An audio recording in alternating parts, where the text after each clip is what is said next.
Early in the morning, late at night. It don't even matter what time it is. Presidential roller, RM, wait. Whenever I found time, it's okay. ATL Jacob, ATL Jacob. You pray for my demons, girl, I got you. Every time I sip on codeine, I get vulnerable. Annoying the sounds of the storm when it comes. She understand I can't take her everywhere a nigga going. I've been in the field like the children of the corn. I can hear your tears when they drop over the phone. Get mad at yourself cause you can't leave me alone. Gossip and messy, it ain't what we doing. Traveling around the world, over the phone dropping tears. I get more vulnerable when I do drugs. When you drunk, you tell me exactly how you feel. When I'm loaded, I keep it real. Need to tell a real one exactly what it is. Don't say it cause you know that's why I wanna hear. What's up, everybody? Let's get comfortable. We got a lot to discuss. I've been trapping around the world. I sit on my balcony and wonder how you feeling. I got a career that takes my time away from women. I cannot convince you that I love you for a living. I be on your line, feelings flowing like a river. You be texting back, you at Kiki on the river. Message say deliver, but I know that y'all don't get it. Why you introduce us if you knew that you was with him? Made me shake his hand, we all been fucking for a minute. Walk me off the plane because you know that I'm a swimmer. Supposed to be a dog, but you done put me in a kennel. Girl, put a muzzle on it, all that barking over dinner. I was fucking with you when you had a tiny presidential. You got better when you met me, and that ain't coincidental. Tried to bring the best out you, guess I'm not that influential. Guess I'm not the one that's meant for you.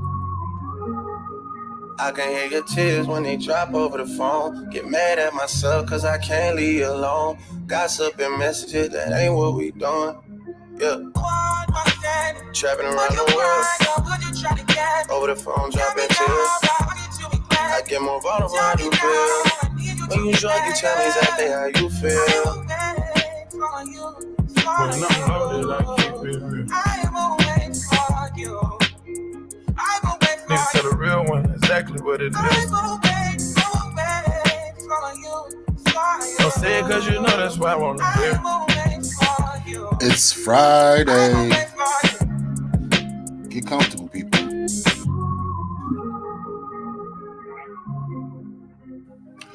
We're gonna play one more track as everybody gets in here because, man, people was playing in our face this week.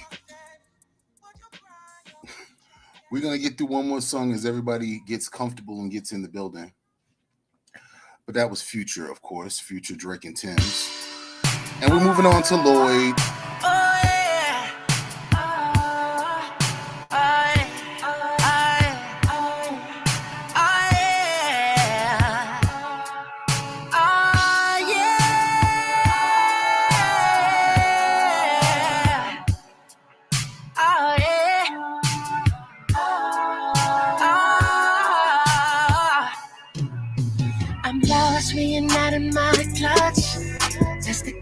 For loving you so much, the love feels better than an endo. Like the love made to the right tempo. You was there when the people came knocking.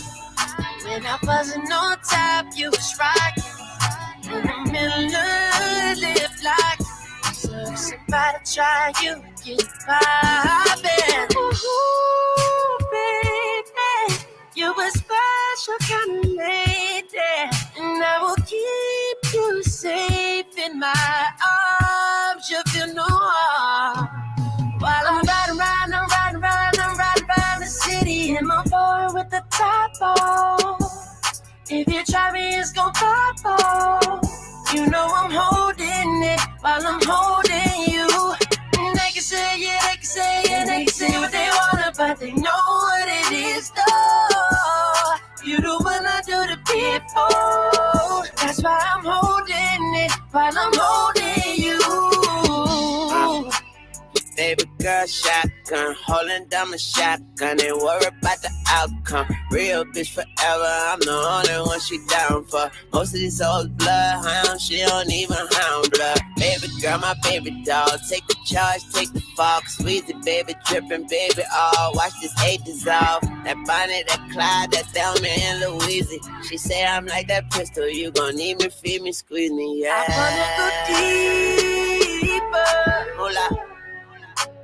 It's a marine. Turn a G into a love machine. All I need is your loving, baby. Oh, man. You hold my heat, you roll my weed. You sow my speed, you're all I need. Baby, I will bleed just to see you smile. Yes, girl, you are my heart. Ooh, baby, you a special kind of lady, and I will keep you safe in my arms. You feel no harm. I'm riding the city in my Ford with the top off. If you try me, it's gon' pop off. You know I'm holding it while I'm holding you. They can say it, they can say it, they can say what they want, but they know what it is though. You do what I do to people. That's why I'm holding it while I'm holding you. Carrots and rounds in the clip. I set this motherfucker off, nigga. Don't Holding you. You better cool it down, round my bitch. I wanna go deeper. Nigga, don't trip. 4 lane switching top off. Try me, nigga, it's gon' pop off. I'm riding the city in my Ford with the top off. If you try me, it's gon' pop off. You know I'm holding it while I'm holding you. They can say it, they can say it, they can say what they want, but they know what it is though. You do what I do to people. That's why I'm holding it while I'm holding you.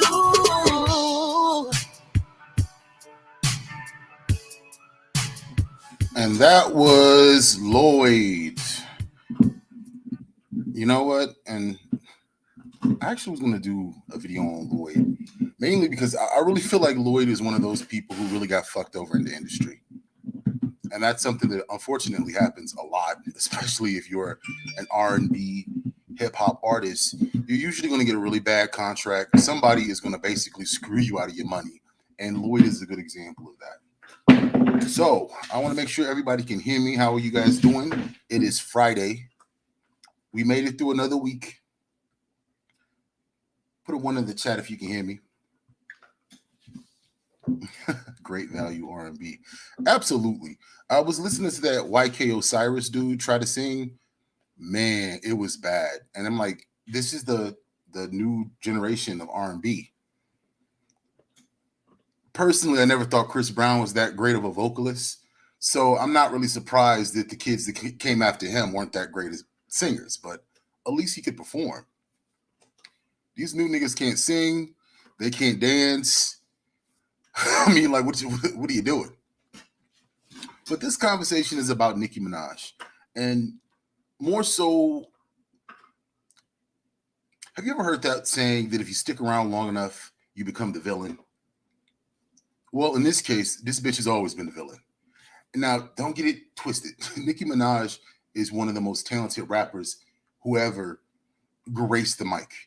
Notice I said rapper. I didn't say female rapper. I said one of the greatest rappers to ever rap, period. There's really no debate there. Her talent is not something that we can minimize and not something that I feel is a fair thing to do. And if we would compare her to all the female rappers that came after her, she is still the superior MC. Okay, so we're going to definitely be honest. We're not going to slander her. That's not the purpose of this video. But we're going to go into the shits because, in my opinion, Nicki Minaj is one of those people who plays victim and tries to weaponize things like colorism, tries to weaponize things like being a black woman, but at the same time, enjoy the benefits of being racially ambiguous to a degree. Some of that stuff is, some of those features she was born with, some of those features have been changed with a little cosmetic surgery. We're going to get into that shortly. And now she's in her 40s, which is not that old, to be quite honest with you. And she feels intimidated by all these new up-and-coming female rappers. She literally became the thing she complained about Lil' Kim. She complained that Lil' Kim was just this old hater who was just jealous of her success. So let's get into it. So apparently, Nicki Minaj and up-and-coming female rapper Big Lotto got into this back and forth. But I would argue this is something that's been going on for a couple of years.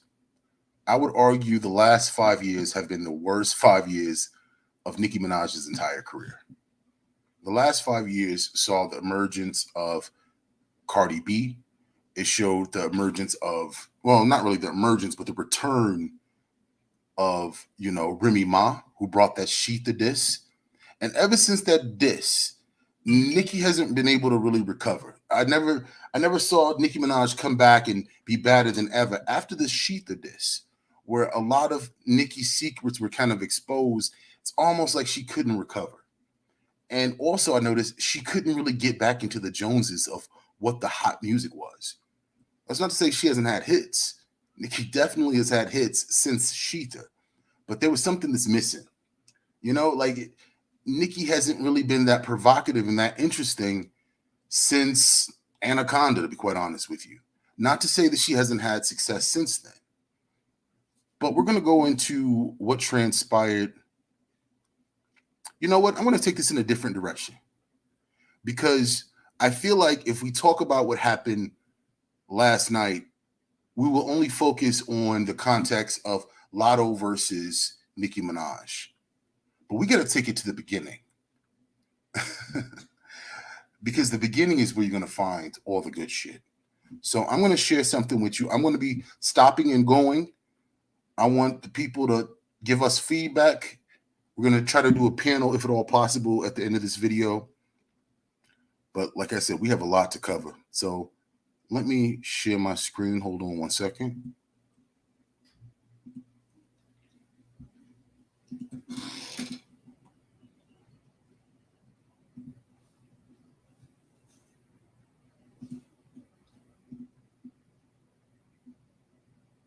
And of course, Biggie, and of course, put one in the chat if you can hear it. Remy, and I had so many people that I looked toward to kind of paint the picture of the hood. Mm-hmm. And being from New York, I couldn't wait to see those videos and what they were doing. It's funny because before this video goes any further, this is one of Nicki Minaj's biggest interviews because it was one of her, debut interviews, so to speak. She had interviews before with smaller platforms, but this is Angie Martinez sitting down with Nicki Minaj in 2011. This is the release of Pink Friday. So we're talking 11 years ago. This is really her big coming out party, so to speak. And one of the biggest issues at the time was there was this beef between, or alleged beef between, Nicki Minaj and Lil' Kim, who was trying to basically come back to the game after being out of the music industry for a few years. So I want you to listen to how Nicki talks then, because it's gonna give you context into her behavior of today. But in asking people what they wanted to know, I mean, clearly you've been having this thing with Kim. And I don't know, just thinking about you and where you were from and that you're a rapper. And I'm thinking, sure, I know things have gotten crazy and people are assuming, even though you say it's not specifically about her, that Roman's revenge is revenge. Now, Roman's revenge was a long time ago. Now, she's going to deny that Roman's revenge was exactly about Lil' Kim, but listen to the song. It was clearly about Lil' Kim. I don't know who Eminem was cussing out. I don't know who he was pissed off at, but clearly Nicki's bars were directed at Kim. He just really jumped out the window. And you got to be careful when you pick fights.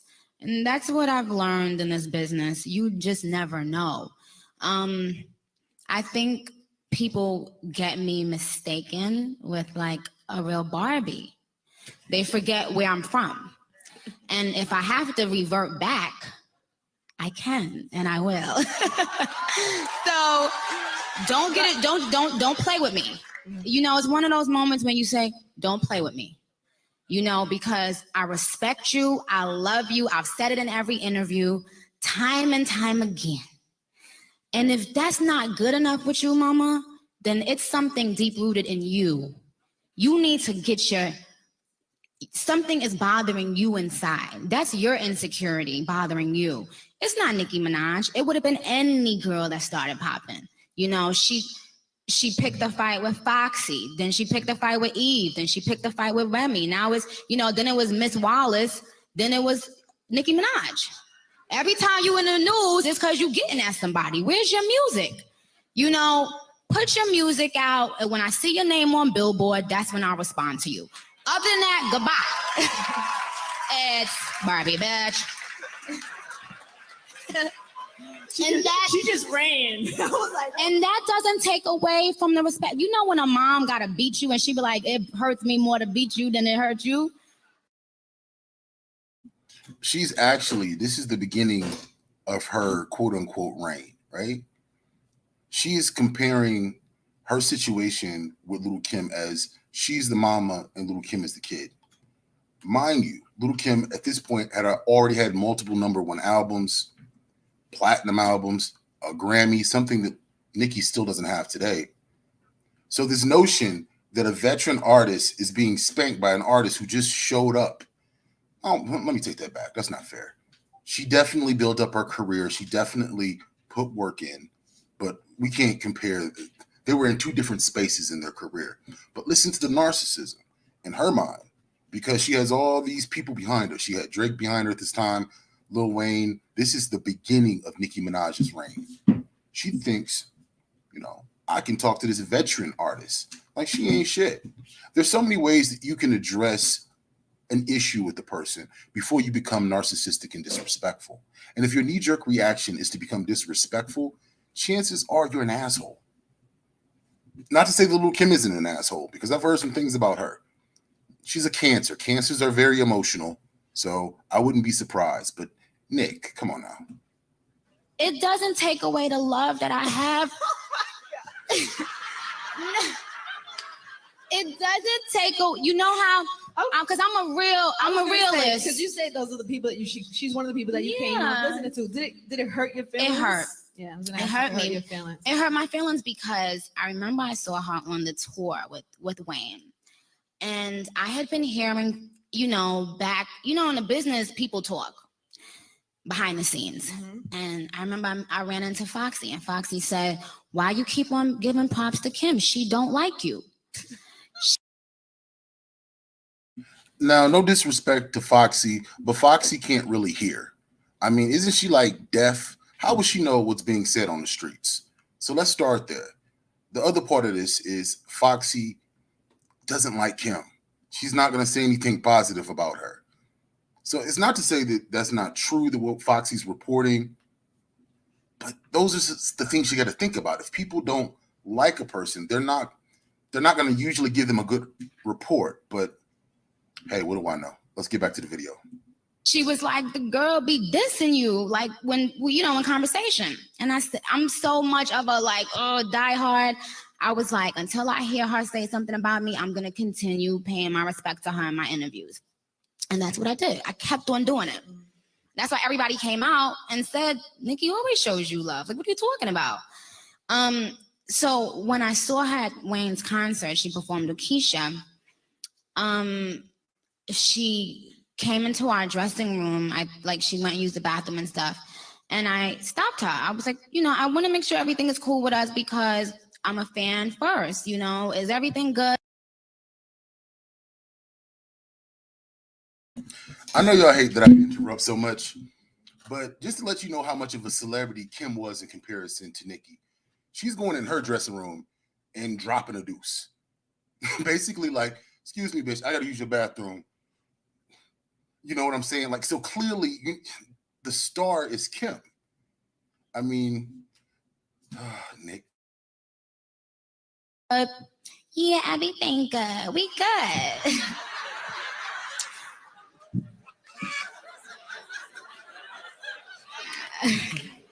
Hugs and kisses. Can I take a picture with you? I love you. You know, this is somebody that I looked at highly. We took a picture. Everything was good. But you want to know what scares people? Success. When you don't make moves and when you don't climb up the ladder, everybody loves you because you're not competition. Put a pin in that, because that's going to be really important in the future. When you're not a threat, no one's worried about you. Remember, this is what she's saying in 2011. When you become competition, the people start, wait, hold on, wait. Yeah, people's like, wait, hold on, hold on. So true. So I felt like you're gonna go down in history now as a sore loser, as opposed to going down in history as the queen. Because if you can't beat them, join them. If you don't have something nice to say, don't say anything at all. You don't have to feel the need to put somebody down and make yourself feel better. I see people do things all the time that I think, they remind me of Nicki Minaj. But it's like, do you, honey? It's like we all take from each other.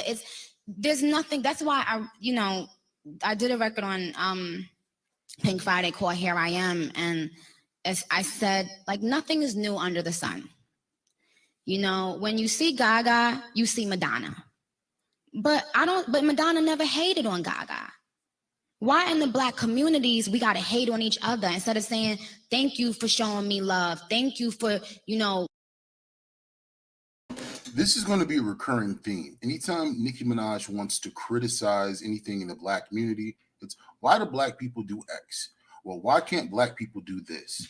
This is what she usually does anytime there's any type of heat put on her. And you're going to see this a lot. We're going to see this a lot when we go through all her beefs.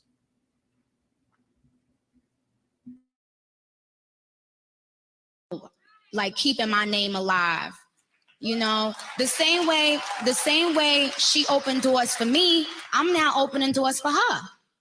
Do you understand what I'm saying? Because nobody was even playing your music and you damn sure couldn't get an interview to save your life. But now you getting interviews, and every time you do an interview, they asking you about Nicki Minaj. So it's like we help each other. You know, that's the point. We're helping each other. But if you are bitter, get a life. Did you just adjust in your seat? I had to adjust. When you finish talking and you put my name place, then you adjust. That's a girl thing. Well, I think we should go to the next song now. I think we all need to take a deep breath. Kind of gather us. So that's mostly Nicki's argument at that stage in her career. When things were brand new, when she was brand new, it was, stop hating on the new generation. You're going to go down a hater. You look better. And there's an argument that can be made that Lil' Kim may have been better. And honestly, I see this a lot with female hip hop artists. And you see it in men too, but since there aren't that many prominent female rappers, they tend to hate on each other a lot more. I mean, you can count on your hand the prominent female rappers. There's a bevy of successful male rappers of all different races, all different colors. Not so much in the female category. Typically, all the women who are successful rappers are Black-ish. That includes Cardi B. I know that's going to piss people off, but she has a significant amount of African ancestry. Trust me, I've looked at her family tree. So at the end of the day, there's not a lot of diversity and there's not a lot of numbers in the female rap department. So I'm noticing a lot of hating, a lot of hostility. But now we just listened to Nicki's version of events. Her version of events didn't seem very even-sided. And anytime I hear a person whose version of events it's not even-sided, it's just they're the victim and the other person is just the villain. We all know in the real world, it's never that way. It's always a little bit of gray. And if you're not grown enough to admit where you may have fucked up, then you're probably not a credible person. So let's listen to what Kim has to say. And then we're going to give it to the chat and make our decision of who we believe before we move on to the Lotto situation. So hold on 1 second.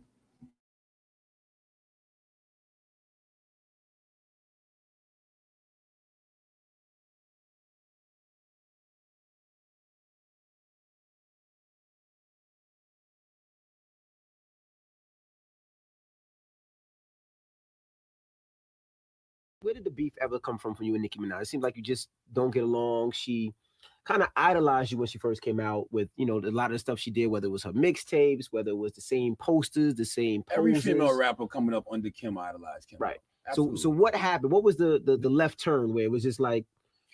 Can I ask you this? Let me ask you a question. Okay. How come when I come up places, they want to ask me these questions, but they don't never ask her? Oh, we definitely did. Yeah, we did ask her. Absolutely did. See, Kim is smart for catching that because they weren't asking Nicki about Kim.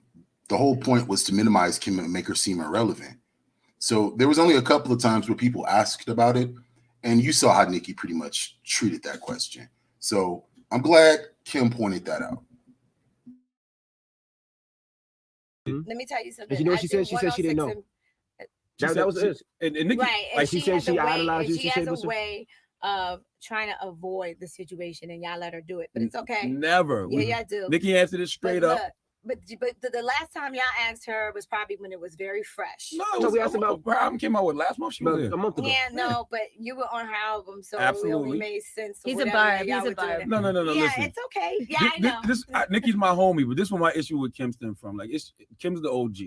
And it seemed when you was coming at Nicki, you was, just being bitter and disgruntled. You're wrong. You seemed like the old, you remember Players Club? You're wrong. The tricky chick. Let me tell you why you're wrong. And let me tell you why you did wrong. Because it's deeper than that. Me and Slim were friends for 4 years. Mm-hmm. And we decided that we were going to go into business together. Right? And I was over there at Cash Money. I was getting ready to be partners with them. While I was over there, we were working a lot. Like I was in Miami and he put me in the studio. I would be in New York and we'd be working. We were constantly talking. Baby said to me, hey, I want you to be on my album, well, whatever. And, he sent this song over. It was empty. Mm-hmm. And it just had a hook on it. And so I sent it back to him quick. They had the record for a while. And, me and Slim were talking. We were talking, constantly talking. And so I said to Slim, when I went back to Miami, I said, because I'm not stupid. I said, listen, we're about to be like the mafia family. It's like, I'm the Gambinos, you have like the family inside of the family. I would be the Gambinos, they would be whatever, but we're all going to be family. So go ahead, put whoever you want on the record. Because I already knew. Right. I already knew. But I said, this record got to be big because it would be good for music right now. Good for females, good for hip hop. When I saw Baby, he's like, oh, baby girl, we're going to make it big. We're going to do a video. We're going to do this. We're going to do that. We're going to make it big. Everybody's going to know. They put the record out. I guess they didn't like the response. And when they saw the response, they just pulled the record off, pulled it back, never put it on his album. Here's a little bit of context because I was working, let's just say I worked for a gossip blog during this time period. So I was actually following the story pretty closely. So the track in question that she's referencing is a song called Grinding, Making Money. The track had Baby, Lil' Kim, and Nicki Minaj on it. And I'm not going to lie, it's not a good song. It's a pretty awful song, in my opinion. I thought the production was terrible. But the point is, because Lil' Kim was already an established artist, even though she had been kind of cold on the radio, not really making a lot of moves, mainly because she was locked in prison for like a year and a half. This gave Nicki Minaj an opportunity to move up because now she has a Lil' Kim cosign. Kind of like how the Nicki Minaj cosign means something to female rappers today, the Lil' Kim cosign meant something to female rappers back then. So just wanted to put a little bit of context out there because a lot of people they weren't following the story. They probably weren't following these two women's career. Nothing. Then it's like I'm not even hearing from them. Mm-hmm. And it's like, wow. You know what I mean? And if you listen to that song, the way I did my vocals, hers were different from how I did my vocals at that time. Mm-hmm. So shortly after that, she started releasing all these records, doing her vocals the way I did my vocals. Now, okay, whatever. You know what I mean? But you have to look back. My fans may not like when I do certain type of music, but that was a sound that I was getting ready to start. Mm-hmm. And I was starting a sound a long time ago. And if he tell you that this is not true, he's lying. But I played a record for Slim called Automatic. It's a Saint-Tropez dance type of record. It's 3 years ago I played him this record. Mm-hmm. On her new album, she has a song called Automatic. And the song is so similar to the song that I played for Slim. The whole sound that I brought to the table. Because when Slim was like, what you working on? Let me see, here, where you going with it? She was still doing whatever she was doing when she first came out, the way she was rapping. I brought a whole new sound. Next thing you know, 2-3 years later, now that she's, moving and moving in the game or whatever, this is the whole new sound. Whether my fans would have liked that sound or not, it was my sound. Mm-hmm. I brought that to the table. The problem with her is she was very catty with it. Context. So, Lil' Kim was trying to change her sound in the late 2000s, especially since this was the auto-tune era. And there is a little bit of truth to the fact that Nicki, I won't say she copied her style because I feel like that's a bit of a stretch, but she definitely took elements of where Kim was going, but did her own version of it. Like, because at the end of the day, Nicki was still, for the most part, writing her own rhymes. But she saw where female hip hop was kind of going. So Nicki was kind of incorporating a more pop sound. And it was helpful because her biggest songs at that time period was Your Love. That's more of a pop song, in my opinion. Moment for Life with Drake, more of a pop song, in my opinion. But like, that was the push she needed to get to the next level. So let's get back to the video. I never had a problem with her. I was always nice with her. Always. She was a very obnoxious person, but I was always nice with her. From the time I saw her in that dressing room, the story she told, I don't even know what the heck she was talking about. Like, that's not even how it happened. But from the moment that I met her, I was always cool with her. But after that, it almost seems like when they realized, okay, we need Kim, we want to study her swag. That's what it kind of felt like, because I was around for a long time. And they're like, okay, let's study her swag. And, we'll. And I think they wanted to get that record just to stamp that I was okay with what was going on. Mm-hmm. You understand what I'm saying? For me, it was a break back into rotation. Mm-hmm. Into, if that would have been a big video and a big event record, it would have been good for both of us. But I personally think they didn't want me to stand beside her, which is stupid. But it sounds like a Young Money, Cash Money thing. Like, they did that, not necessarily but Nicki. You got to understand something. She was always throwing shots. I don't know what you're talking about. I never heard it. You need, because you're not trying. I used to hear her pay homage, like she said. She used to say, "I love." Just to add a little bit of context, at this stage of the game, back in 2011, 2012, Charlemagne and Nicki Minaj were very close. I'm going to rephrase that. I won't even say they were close. I will say that Nicki Minaj understood who Charlemagne was to the culture, so she gave him a lot more attention than she gave to other, radio hosts and shit like that. Matter of fact, if memory serves me correct, Charlemagne and Nicki Minaj did an interview on her second album. So at this stage of the game, Charlemagne is just going to kiss with Nicki's ass. Something happened after this. I want to say around 2014, 2015, and now they're not as close. But you're going to see Charlemagne act like a whole mammy. He got the rag on top of his head, broom in his hand. He going to mammy for Nicki Minaj through this whole interview. Love Kim. I love Foxy. You're not trying to do your homework. That's why. Boo-boo. You got to do your homework. If you go on all of those little the come up DVD, even with Fendi. Fendi would even say it, yeah, because she was just a real cocky type of girl, whatever. She always wanted to be like you. She always wanted to be, and she would say, I'm gonna take her spot. Let me tell you something, how I know. Full Force's son had her first. Mm-hmm. Do you know that?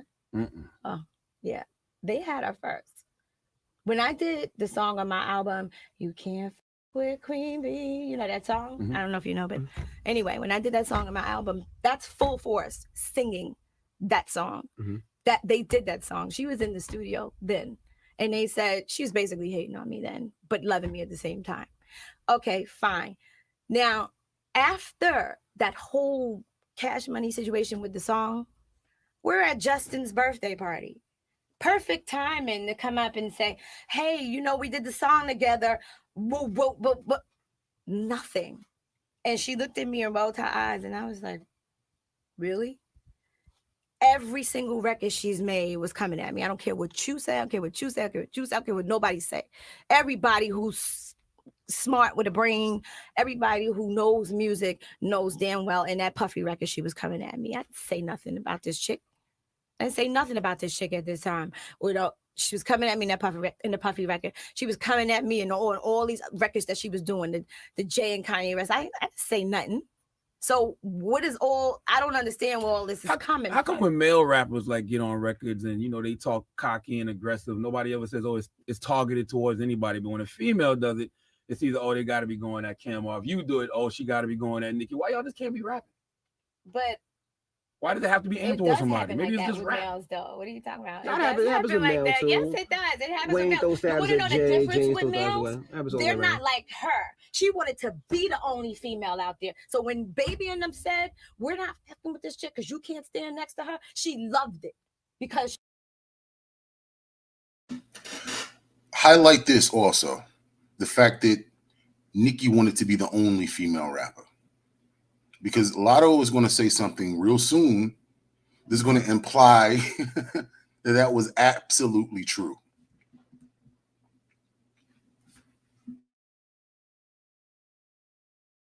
She didn't want to stand next to me. I think it's her. She wanted to be out there by herself. I think the industry puts women against each other all the time. Yeah, they do. That's exactly what happened. And my thing is, you have to be smart enough to say, yo, I don't know what they talking about, but you my bitch. Don't start coming at me in records, talking to me, just talking about me disrespectful. You know what I'm saying? Indirectly. Don't do that. Don't do that. At the end of the day, she should have just said, I don't care. You my bitch. Yo, I want to still do other things with you. Let's just do it. Forget about what this. Because I think for women, it's harder because they do make it seem like there's only one woman that could be the female rapper at the time. It's always whack, though. It's always me against you. But that's the way it is. No, it's not. You had Latifah, you had MC Light at one point. You had Kim, you had Foxy, you had Eve, the Brat. Because you know why? We all understood the essence of music and how it's supposed to go. They knew what she was. Okay, that is true. There were multiple female rappers, but Kim is doing a little bit of capping because Kim did come at pretty much every female rapper besides Lauryn Hill and Missy Elliott. Every rapper she came at. So, I mean, I'm fair, but I do have a good memory. I'm a millennial. I remember what happened. I was around. I was on social media. I was involved in the music sector. I was involved in celebrity gossip. So I remember she came at everybody. I'm not saying that I'm not saying she's a horrible artist, but I definitely think she's overrated because she's not a horrible artist to me. I don't think she's a horrible artist at all. I know other artists that are, she's all right. But the thing is that this is what I feel.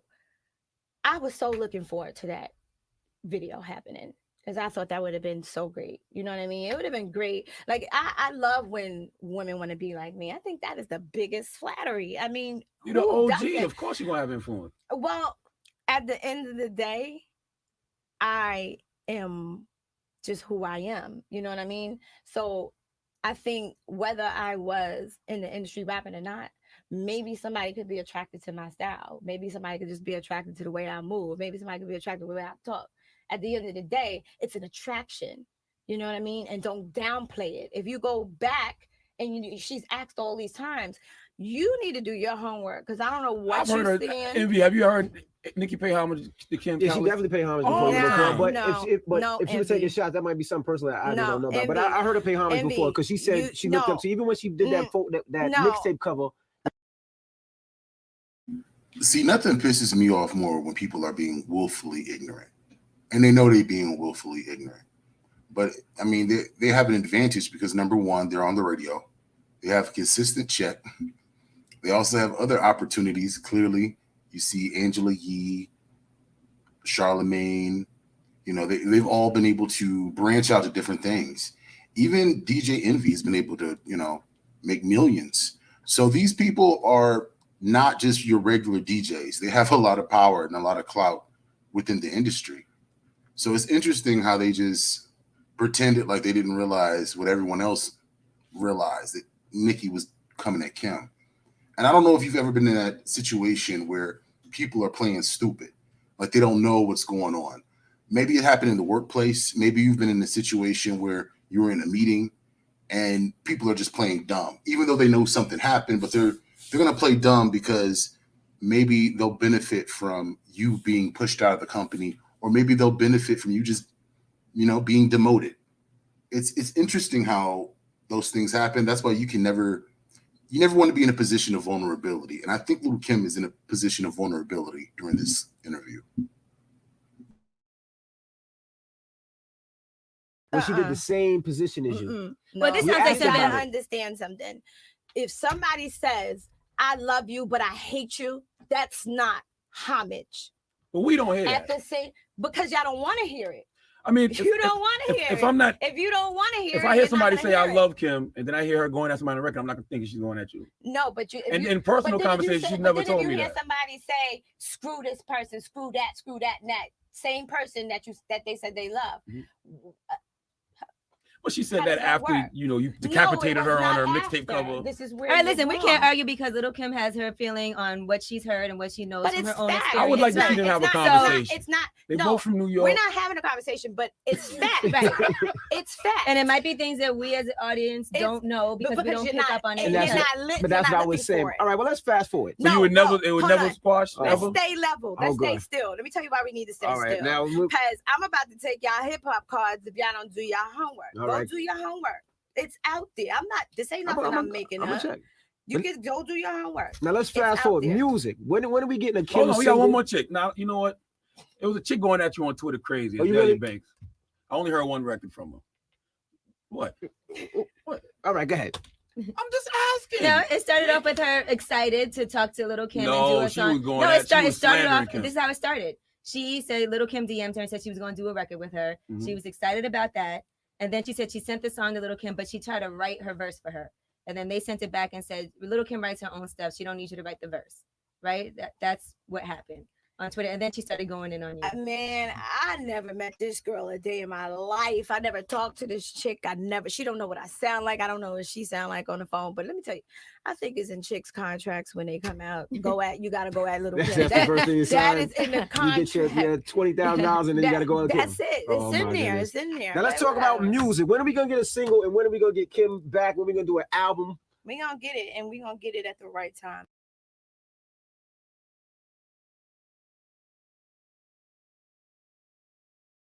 All right. We're going to actually come back to that interview a little bit later because I want to fast forward things. So you see, this is how a younger Nicki Minaj handles her beef. Subtweeting, attacks, all that little whack shit. Now, Nicki will go on to have a very successful career, but she did have some limitations. And one of the biggest limitations Nicki Minaj ran into is she didn't get a Grammy.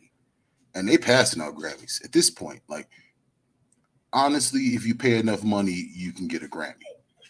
And Nicki Minaj has been on quite a few songs, not only just her own, but features that definitely deserved a Grammy. But it looks like Nicki Minaj pissed off some very important white people. And when you piss off very important white people in the industry, well, you can get blacklisted. But there's levels to this blacklisted shit. It's not just, oh, you're blacklisted from the industry. You may be just blacklisted from a specific channel. You may not be able to get any spins on MTV when MTV was relevant. You may not be able to get on BET. You may not be able to get in other spaces. So sometimes the blacklisting isn't completely across the board. It's just certain situations. But getting a Grammy, especially, you know, for these older artists, there's a certain type of majesty associated with the Grammy. And the fact that she never got one just shows, you know, Nicki has never crossed that level, that precipice to being a respected icon, in some people's opinion. So let's look at Nicki's history with the Grammys, because I feel like that's very relevant to the beef that she's about to have with Lotto. So, or I guess the beef that she currently has with Lotto. So hold on 1 second.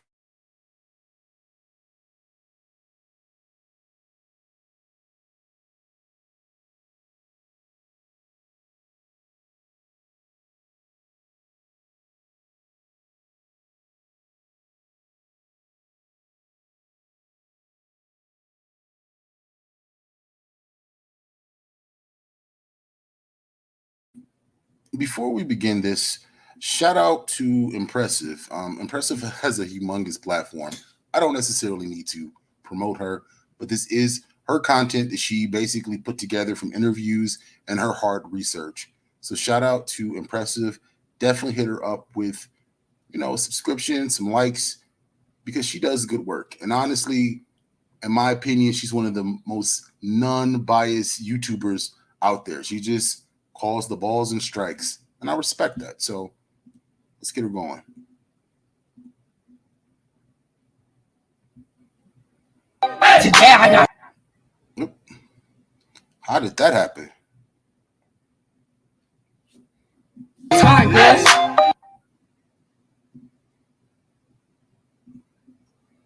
Sorry about that. I'm not exactly sure how that happened. I must have hit the wrong button. 1 second. We're going to get this together.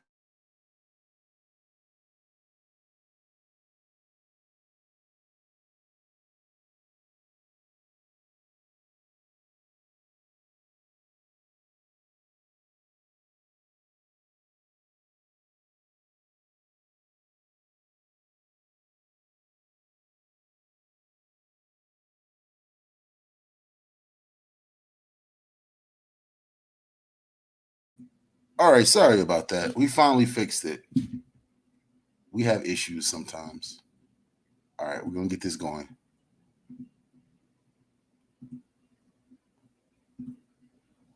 Here we go. Again, support Impressive channel. That she was probably blackballed.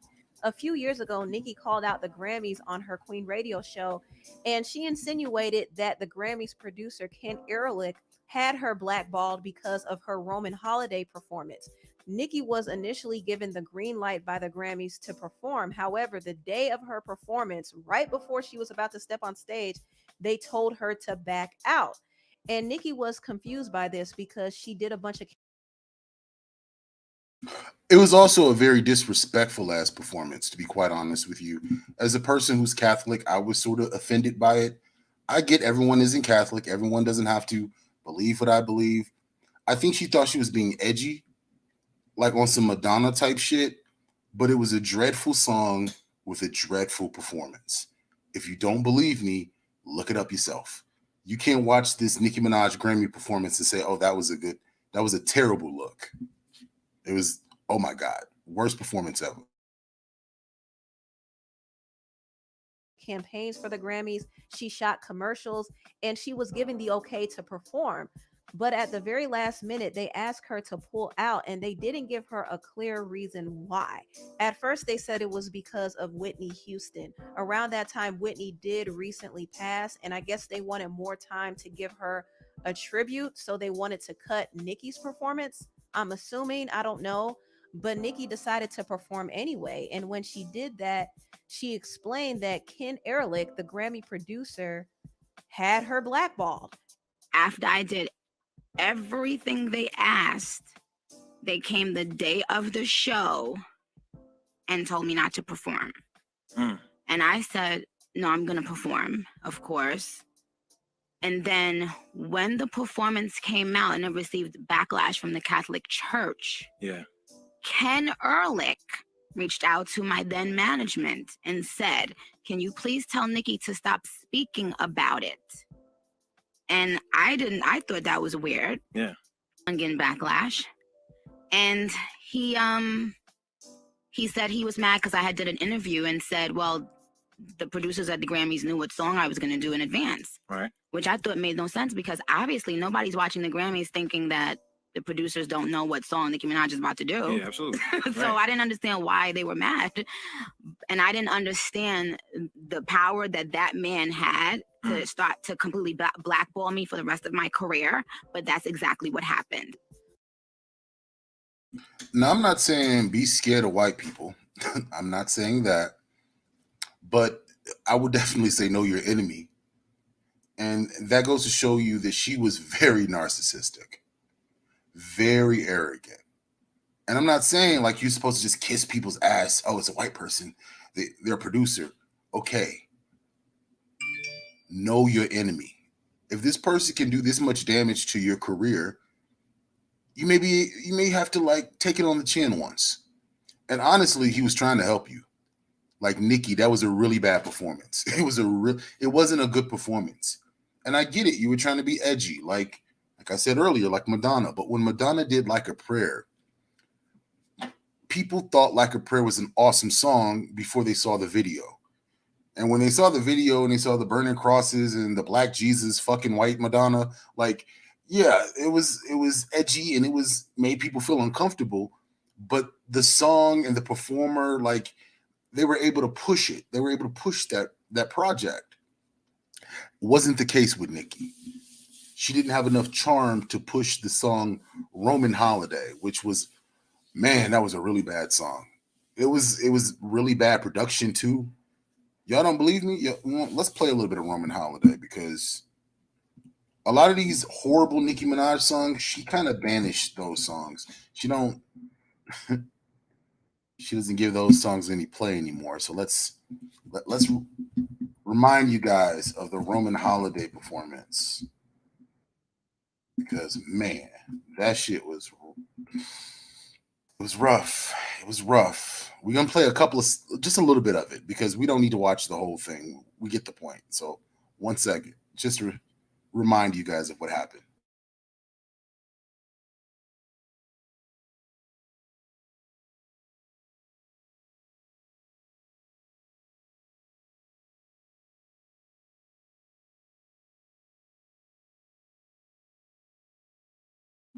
Mind you, she just referred to women as hyenas. I'm confident she's talking about black women. And I think the hyena in question she was talking about was Little Kim. So this is going to be a recurring theme. Little Kim talking shit about black women, calling them, monkeys and fucking hyenas and all kinds of shit. Like, what did she say? Oh, yeah, she referred to, it's not funny. She called Little Kim... She said that Little Kim was Bubbles, Michael Jackson's monkey, pretty much. So, like, this is her thing. But she gonna play this role of, oh my God, the colorism, they're attacking black women, especially when she talk about Lotto, because Lotto, who is biracial, first generation biracial, she's trying to play like Lotto is this white woman from the fucking suburbs. And she's just using all her white privilege to oppress Nicki Minaj, which is fucking ludicrous. So as you can see, Nicki Minaj did a dreadful performance, awful song. It was offensive. It was right after the whole situation with Whitney Houston. It was just a bad idea. And even though a very powerful producer told her to not do the performance, she still decided, no, I'm gonna still do it because I'm Nicki Minaj and I can do whatever I want. Sometimes people give you an opportunity to really hang yourself because he could have really pulled rank and just really cut her. But he allowed her to basically overrule him. That producer allowed her to perform because he knew he was going to punish her in the future. And he did. He continued to punish her for her entire career. Here's the interesting thing, though. It's a very interesting thing. Nicki has not gotten along with any of her contemporaries.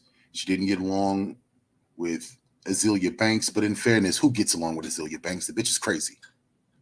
Immediately got into it with Cardi B. I don't want to go through the whole story about the Cardi B, Nicki Minaj. There's plenty of people who have done that breakdown.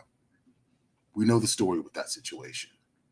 Didn't get along with, Megan Thee Stallion. They also have issues. So I started to wonder, who's the real problem here? So Lotto did an interview a long time ago, basically stating this is a new dawn for female rappers.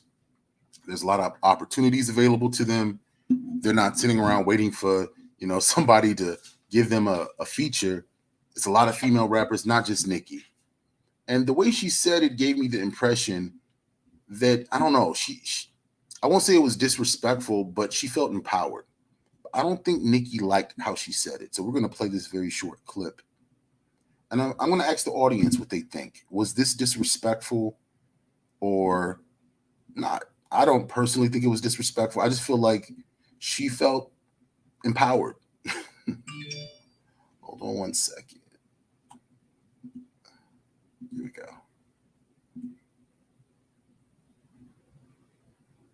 Right now, versus it being Nicki, and everybody else. Now we all, you know what I'm saying? For how many female rappers is thriving right now, versus it being Nicki, and everybody else. Now we all, you know what I'm saying?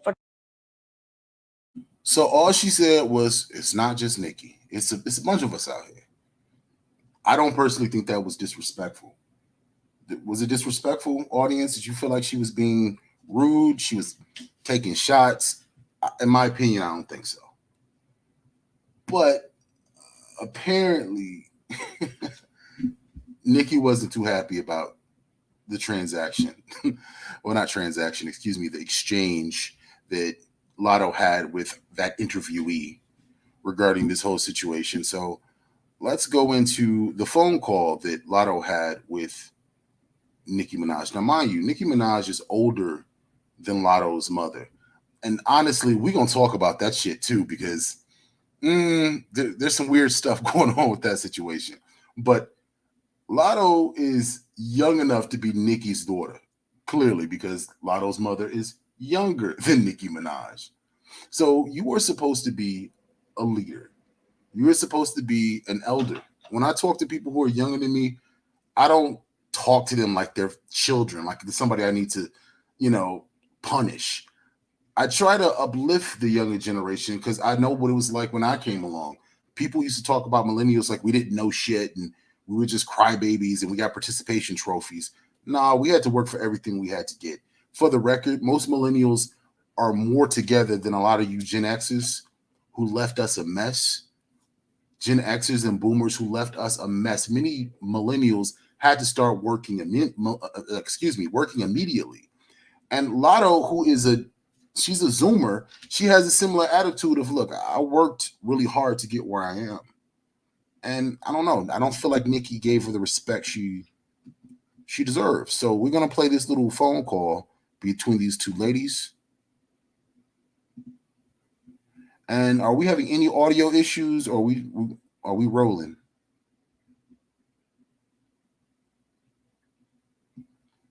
Just double check. I want to make sure that we're not having any audio problems.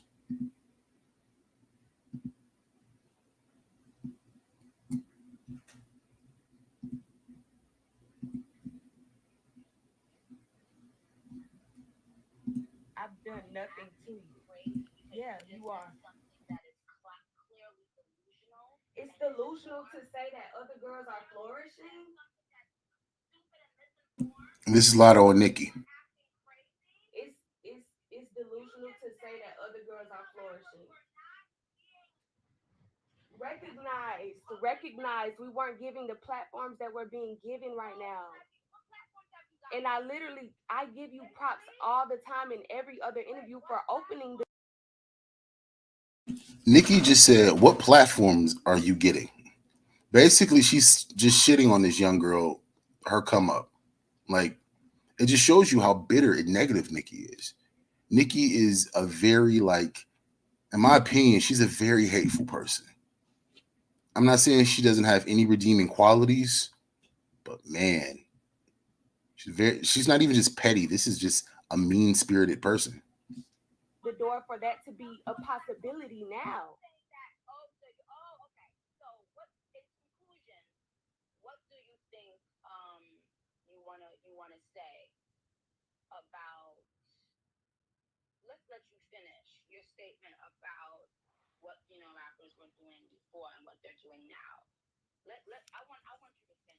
I finished it, Nicki. I said at for a long time it was you. Yes, and your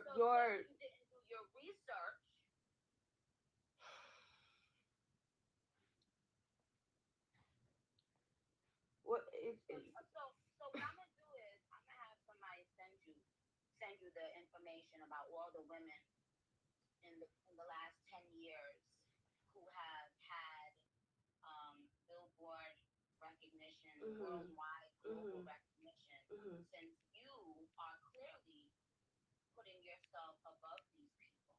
No, I'm not. That's the See how she shifted the narrative? At no point did Lotto say anything about her being above anybody. You can clearly see in the previous clip, Lotto said, before it was just Nicki, now it's all of these people. But now she's basically trying to say that Lotto said that she's above all these people. This is a typical narcissistic trick. They try to switch that narrative and get you on the defense. Now you're trying to defend yourself from something that you really don't need to defend yourself from because you've never made that argument. It's a disgusting straw man, but it just shows you this is a wicked acting woman. Like, this isn't even a person she knows, like, personally. They're not friends. They're not co-workers in the sense where they worked on a project. This is just a young lady who happened to be a rapper too. purpose I can't even think of the word, like just purposely trying not to understand what I'm saying. No, I know exactly what I'm saying. What I'm saying is it was you running shit for a long time. I never said that you're no longer running shit. I said I'm getting paid for my screams. They just be selling you dreams.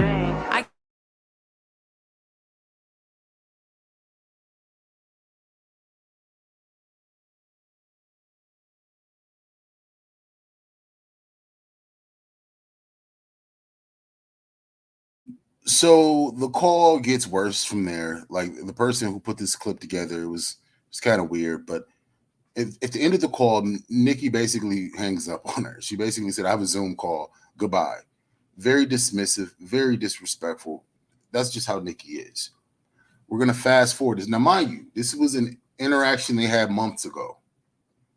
Since then, Nicki has gotten into more little low-key beef with Cardi again and issues with Megan. Matter of fact, she's referred to Megan as Bigfoot.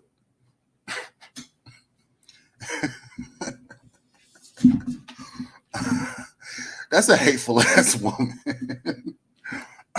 I'm sorry. She referred to Megan as Bigfoot on multiple occasions behind the scenes. And it just goes to show you, like, these are young girls trying to come up, and you got this older woman hating on them and making this a situation, like this is a colorism or an anti-black woman situation. Nicki, let's be frank. I mean, on top of the fact that you aren't ADOS, let's start there, and you definitely have an attitude towards Black American women. I can't recall one Black American woman that you've worked with, that you've shouted out. I mean, you use Ra Ali as a shield. I mean, Ra Ali was, a bodyguard, so to speak, but it's not like you helped her move up. I've never really seen her support many women ever. And I think that's the attitude that a lot of people have. It's like, you've never really had anybody's back, and now you want everybody to have your back, and it's just, it's not realistic. Or it's not a lot of female battle rappers.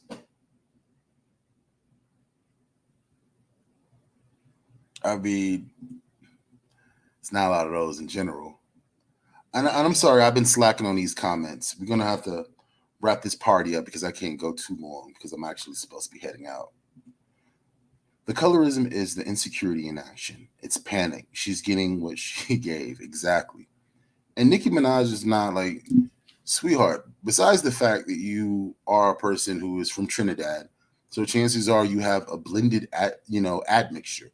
I don't know exactly what it is, but I suspect if we were to put your DNA results against Cardi B's, we would see some similarities. You're probably only 10 to 20%, variance between the two when it comes down to European or native admixture. It's like we're dealing with a situation where a person is trying to make this a black issue when she's almost like she can pretty much put her foot in the almost mixed race category. You know what I'm saying? So it's like you're trying to play this game of, this is a black woman being attacked by all these white people. And you're literally trying to call, Lotto, who is, she's biracial, but I can tell by how she presents herself, she is culturally black. It is what it is. Like, it's a lot of biracials who grow up in black environments. And that is who she, I would argue Lotto has a closer connection to black American women than you. I'm confident Lotto has given back to more black American women. When you look at Lotto's team, you see a lot of black American women supporting her, doing hair, makeup. They're part of her street team. We can't say the same about Nicki. Nicki's team is comprised of black men. See, there's the big difference between the two artists. So let's get into Nicki's complaints about just her issues with the Grammys before we move on to the next part of this, because it's a lot and we don't have a lot of time to be dealing with her and her Grammy issues. So hold on one second.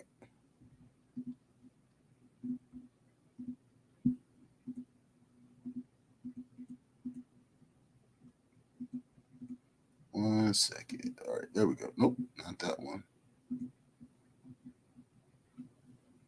Was using different examples to make her point. Super Freaky Girl was removed from rap categories. We found out today in the Grammy submissions, right? Super Freaky Girl, where I only rapped on the song, was removed out of rap categories at the Grammys, right? And put in pop.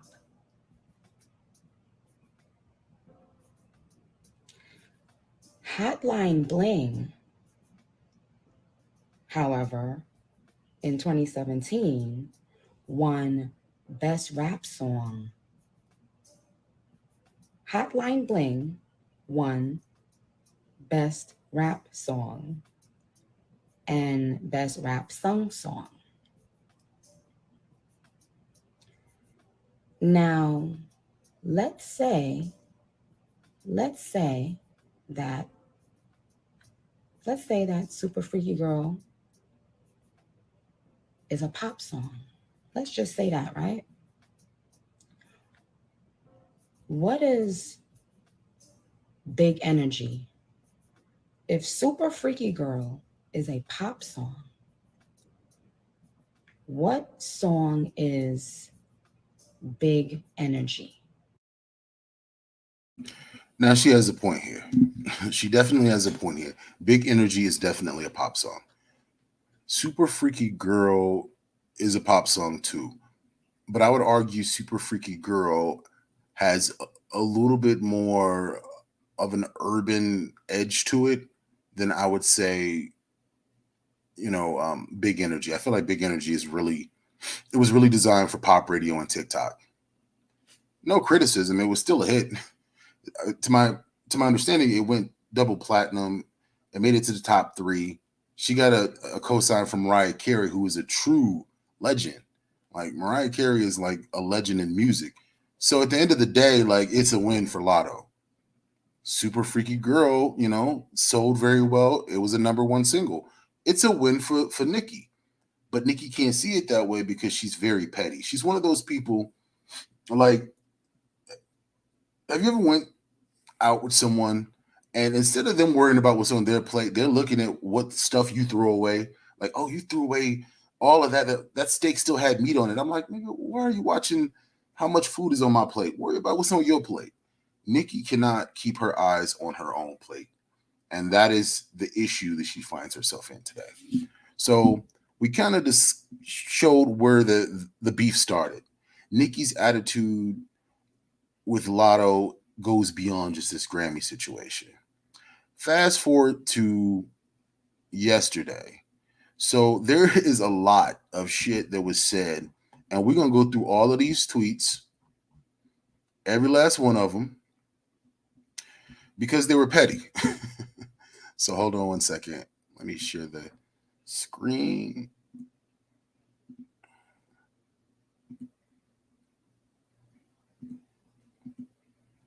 Can everybody see this screen? Because I want to make sure that people can read what I can read. All right, excellent.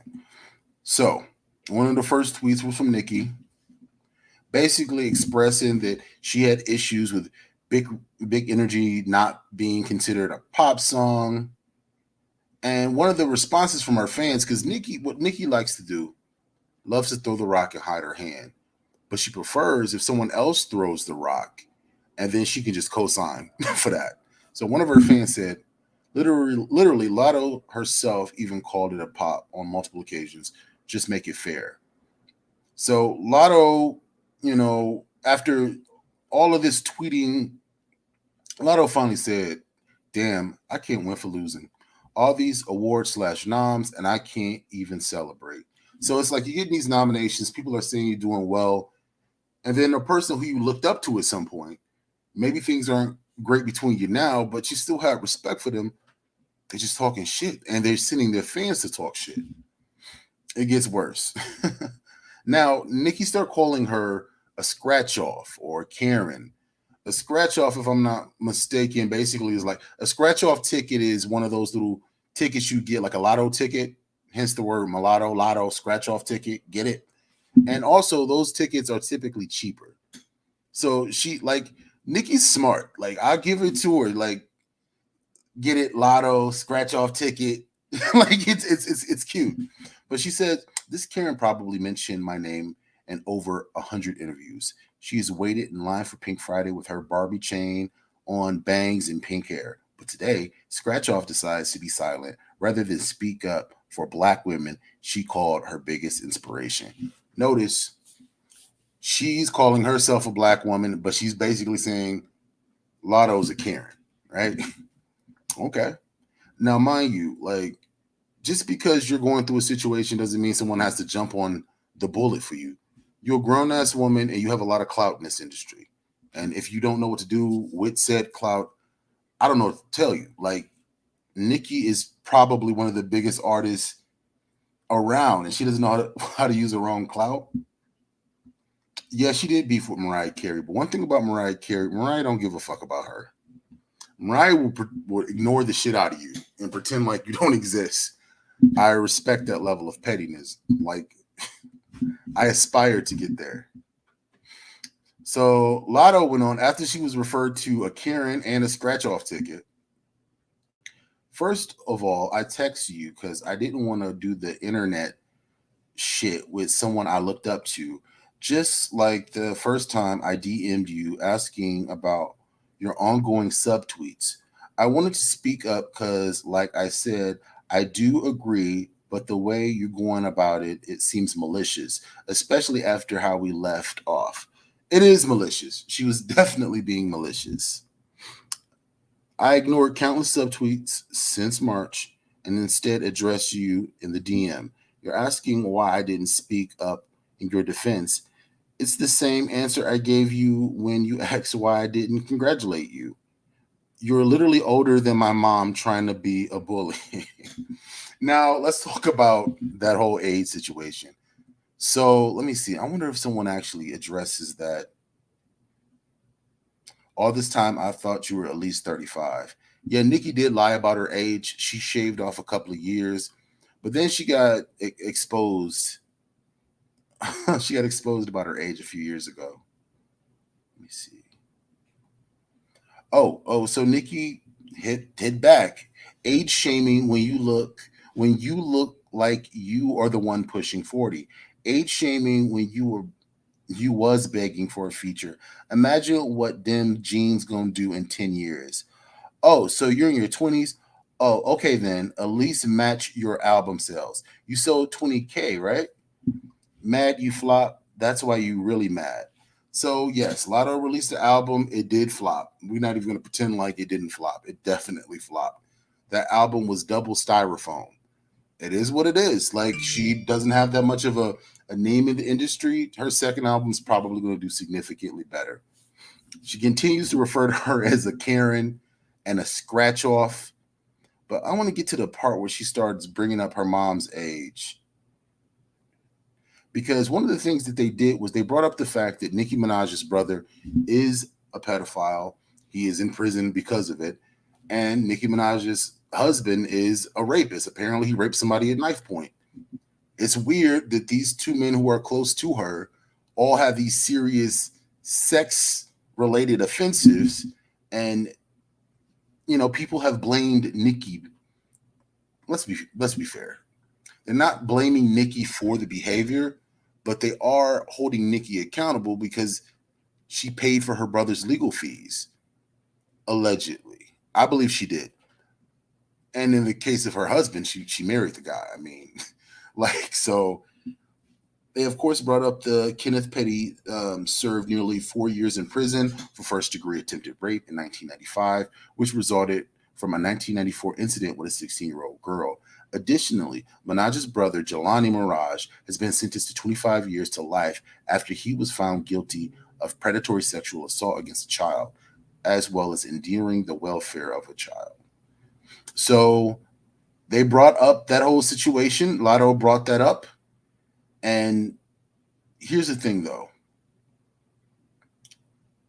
They brought up the fact that apparently Lotto's mother is 39 and her father is closer to his 50s. They said he was 60, but apparently he's closer to his 50s. And they're basically trying to say, well, if my brother's a sex offender, your dad's a sex offender. I feel like that's a reach, but not really. Honestly, they pulled a move like me. Like, y'all saw what I did to Hybrid. Like, bitch, I'll look your ass up on Ancestry if you start fucking with me. And, it's a similar situation. Well, you got this minor and this grown-ass motherfucker. But the difference is the dynamics are way different. You have a 15-year-old white girl dating some college-age dude, and this was back in, the late 90s. And I'm going to be honest with you. When my sister was 16, 17 years old, she did have a boyfriend who was about 20, 21, 22. Facts. I'm not even going to lie to you. I'm not going to minimize it. And I'm not going to say that's normal. But those type of things did happen. My concern is when there's this big age gap. Like in the case that I talked about in my documentary, When an Incel Calls, definitely check out that documentary. The age gap was 10 years. And you had a person who was an immigrant who was sent to Canada, and you had this woman who's already semi-established, grooming this person. And you can make the argument that Lotto's father groomed her mother. I don't know, but that's the argument that's being put out there. At the end of the day, I mean, if that's the case, Lotto, if that's the situation between your parents, you probably shouldn't have brought up the situation with Nicki, because the internet lasts forever and people can look you up too. So at the end of the day, is this a situation where it's, a black woman versus a mixed race woman? No. What I think is Nicki is, like a lot of people, I think she low-key is jealous of Lotto. Not that she thinks Lotto is better looking than her, but Nicki definitely definitely was bleaching her skin during the 2011-2012 era. She was definitely trying to present as light as she possibly could. She was definitely giving white woman aesthetics.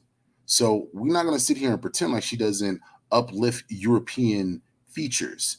I think she feels a certain kind of way about Lotto being biracial. She immediately started calling this woman a Karen when she didn't do anything that was Karen related.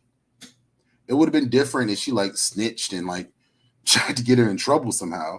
But if anything, she wasn't giving Karen energy on that phone. She gave energy of, I'm going to defend myself against this older person coming at me.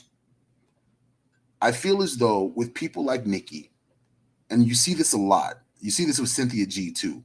As soon as she gets into some type of issue with a person who is mixed race, the first thing they want to do is pretend like, oh, I'm being attacked because I'm a black woman. And, you're trying to use your mixed raceness against me.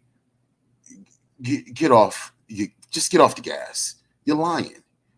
Nicki, to say that you're brown skinned, because she's described herself as brown skinned, Nicki, you are a light skinned woman who's used makeup and skin agents to make yourself even lighter. Because if we look at some old pictures, you were closer to the caramel brown than you are now. She's more of a beige kind of color today. And I'm not judging you because if you want to scrape off all your melanin, that's your business. But don't try to make it look like Lotto is trying to play the Karen role. Because what you're doing is a disservice to people who actually experience colorism. What you're doing is you're creating this very divisive environment online. Like, people like to stir that colorism pot like that shit is cute. Like, it's not gumbo. Stop stirring that pot. You're making shit worse. That's why I really dislike people like Cynthia G. And Nyla too. Nyla is another one of those people always stirring that colorism, anti-black woman, black femicide bullshit. But at the end of the day, they don't have any real solutions. But Kim said something that was true.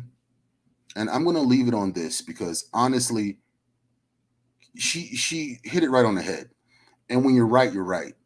Even if people weren't listening to you when you said it, even if people didn't support you, she was still right. Bother me, you know why? Because I'm comfortable in my skin. And now that picture they put out of you was definitely Photoshop, because you don't look like that. No. They put out a picture of you and you look like Jeremy Lin. You don't look like Jeremy Lin in person. Jeremy Lin. That's how the picture looked. Remember the picture? The picture? Oh, that was the BT thing. Everybody looks different in their picture. No. Somebody actually did Photoshop. They tried to make you look crazy. Well, it's the Breakfast Club on Power 105.1. Little Kim.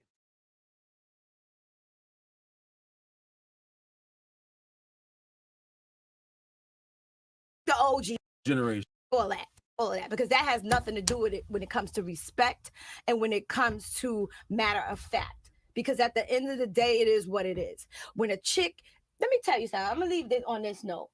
You will see. Everything in the dark comes to the light. That's all I gotta say. And don't forget. And everything in the dark did come to the light. And Nicki, now that these people are coming at your neck, you don't got a lot of support. I don't see Drake getting on, live supporting you. Lil Wayne don't got enough brain cells to support you. You out here on your own.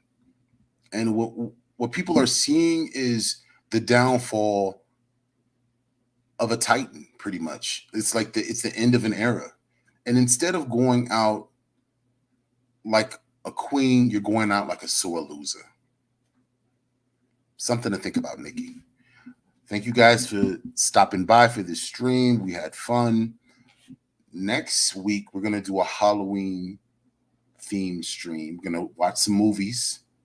Speaking of movies, before I go, I saw Halloween Ends, and that movie was not great. It was not a good movie. Like, at the end of the day, all it was two senior citizens fighting inside of a kitchen. And I'm not gonna lie, that was kind of good. But like, it's only a 5-second fight. And come on now. Like, do you really want to see a Michael Myers all old and withered? Because that's what you see. Michael Myers is all old and fucked up. It wasn't a good movie. But we're gonna watch some interesting movies or some interesting Halloween clips. I'm gonna figure something out. We're gonna get it together. So thanks for stopping by. See you guys next week.